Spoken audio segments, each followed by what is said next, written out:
अस्सलाम वालेकुम। ईद उल फित्र की सुन्नतें और अहकाम। नंबर 1, नमाज ईद उल फित्र से पहले सदका करना। नंबर 2, गुस्ल करना यानी पाकी हासिल करना। नंबर 3, अच्छा लिबास पहनना यानी आपके पास जो कपड़े हैं उनमें जो सबसे अच्छा कपड़ा है वो पहनना। नंबर 4, खुशबू लगाना यानी इतर लगाना।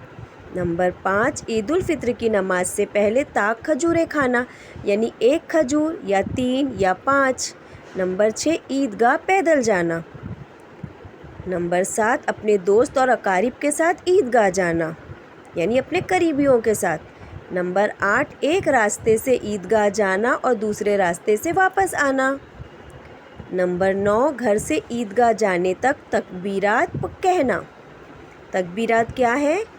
अल्लाहु अकबर, ला इलाहा इल्लल्लाहु वल्लाहु अकबर वलिल्लाहिल हम्द।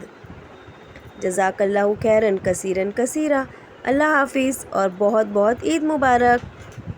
अल्लाह ताला से दुआ है कि अल्लाह ताला आपकी ज़िंदगी का हर दिन ईद जैसा बनाए, खुशियों से भरा। जज़ाकल्लाह।